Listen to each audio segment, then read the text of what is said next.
Selamat datang di Eleveng Juli 86 Channel. Di video kali ini, kita akan membahas mengenai tempat-tempat yang menjadi warisan dunia UNESCO bagian 2. Sebelum kita mulai, silakan kalian tekan tombol like, subscribe, dan nyalakan lonceng notifikasi agar kalian tidak ketinggalan video-video menarik selanjutnya.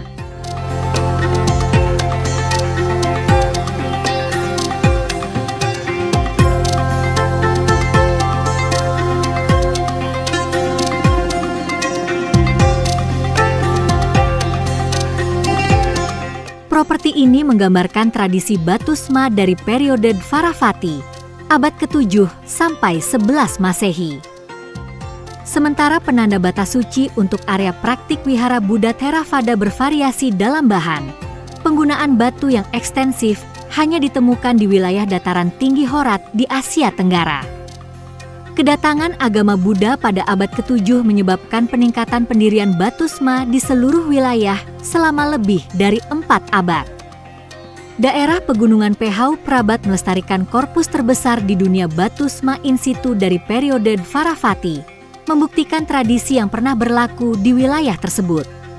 Skala pendirian baptisma dan modifikasi tempat penampungan batu telah mengubah lanskap alam menjadi pusat keagamaan, dan lukisan batu di permukaan 47 tempat penampungan batu adalah bukti fisik pendudukan manusia selama 2 milenium.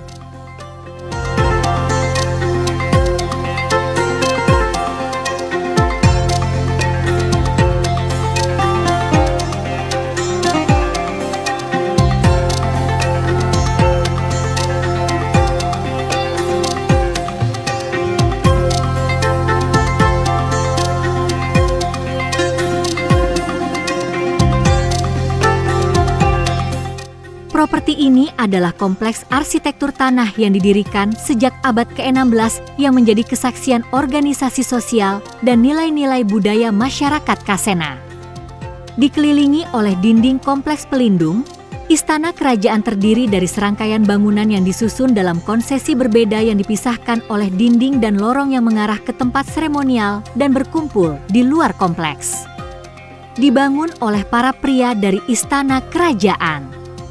Gubuk-gubuk itu kemudian dihiasi dengan dekorasi yang signifikan secara simbolis oleh para wanita, yang merupakan satu-satunya penjaga pengetahuan ini dan memastikan tradisi ini tetap hidup.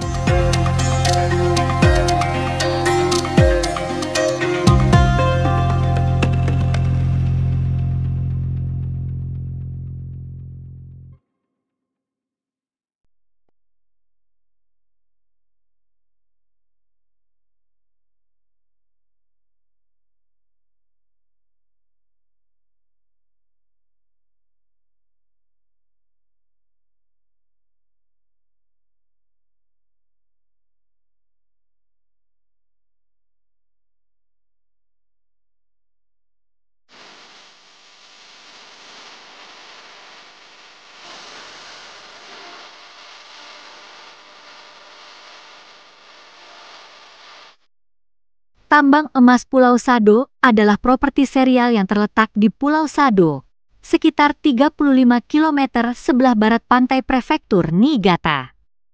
Ini terbentuk dari beberapa bagian komponen yang menggambarkan metode penambangan tidak mekanis yang berbeda. Pulau Sado berasal dari vulkanik dan memiliki 2 pegunungan paralel yang membentang dari barat daya ke timur laut dan dipisahkan oleh satu dataran aluvial, dataran Kuninaka. Endapan emas dan perak terbentuk oleh naiknya air hidrotermal ke permukaan tanah dan membentuk urat di batuan. Aktivitas tektonik pertama kali menenggelamkan endapan permukaan ke dasar laut yang kemudian dinaikkan lagi oleh gerakan tektonik. Endapan Placer dieksploitasi di daerah Nishimikawa yang terletak di sisi barat laut Pegunungan Kosado. Selain itu, pelapukan batuan vulkanik mengekspos urat bijih yang ditambang di bawah tanah di area Aikawa Surushi di ujung selatan Pegunungan Osado. Sebagian besar atribut nyata yang mencerminkan kegiatan pertambangan dan organisasi sosial dan tenaga kerja dilestarikan sebagai elemen arkeologi, baik di atas maupun di bawah tanah, dan fitur lanskap.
Dibuat sebagian besar pada abad ke-19 di tempat yang saat itu merupakan ibu kota Kadipaten Agung Mecklenburg-Schwerin di timur laut Jerman. Properti ini terdiri dari 38 elemen, termasuk istana kediaman Grand Duke dan rumah bangsawan, bangunan budaya dan suci, dan danau hias Pfaffentage. Tetapi juga memenuhi semua fungsi yang diperlukan dari ibu kota adipati dalam hal administrasi, pertahanan, infrastruktur layanan, transportasi, prestis dan kegiatan budaya, dengan taman, kanal, kolam dan danau, dan ruang publik. Bangunan-bangunan tersebut membentuk ansambel arsitektur luar biasa yang mencerminkan semangat historisi saat itu, mulai dari Neo-Renaissance hingga Neo-Barok dan Neoklasik, dengan pengaruh dari Renaissance Italia.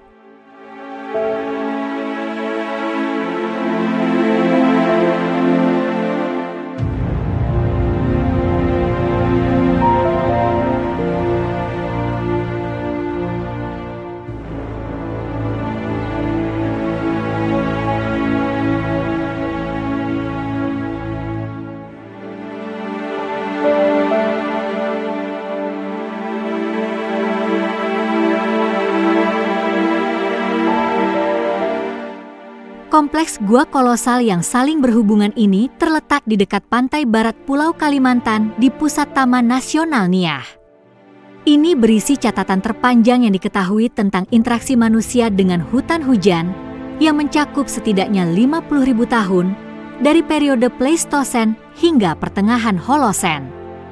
Endapan arkeologi yang kaya, lukisan batu prasejarah dan penguburan berbentuk perahu yang ditemukan di tepi utara masif menggambarkan kehidupan biologis dan manusia selama ini.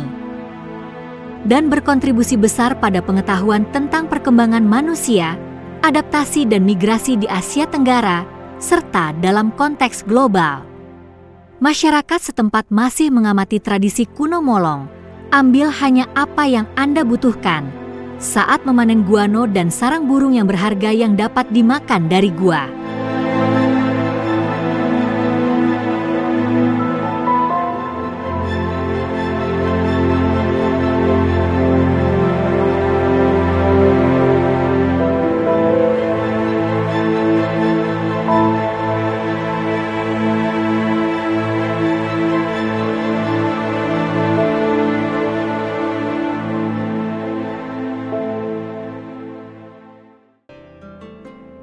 Terima kasih sudah menyaksikan video kali ini tentang tempat-tempat yang menjadi warisan dunia UNESCO. Jangan lupa like, share, dan subscribe untuk mengikuti bagian selanjutnya. Mari kita terus jelajahi keajaiban dunia dan menjaga kelestariannya. Sampai jumpa di video berikutnya.